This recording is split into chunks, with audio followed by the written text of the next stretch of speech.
La Kaaba, la maison de Dieu, objet de tant de convoitises. Chaque jour, des centaines de milliers de fidèles observent le tawaf, le tour de ce sanctuaire en forme cubique. Tout juste à côté, la station du prophète Abraham, Maqam Ibrahim, est jalousement conservée.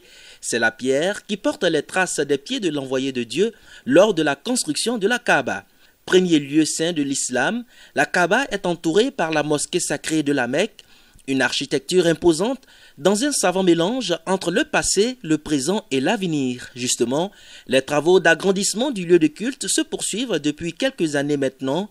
Objectif: augmenter la capacité d'accueil du temple de Dieu, dont les mérites sont innombrables pour quiconque y accomplit la prière.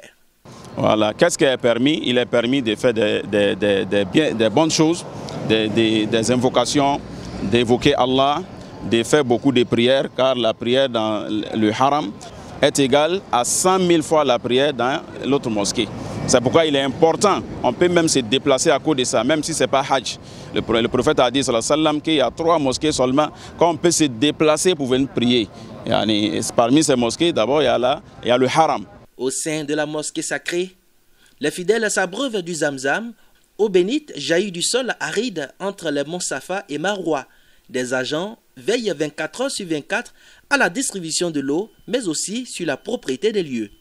D'une superficie de plus de 400 000 m² et ses 7 minarets, la Masjid el-Haram est la plus grande mosquée au monde, avec une capacité d'accueil de plus de 2 millions de fidèles durant la période du Hajj.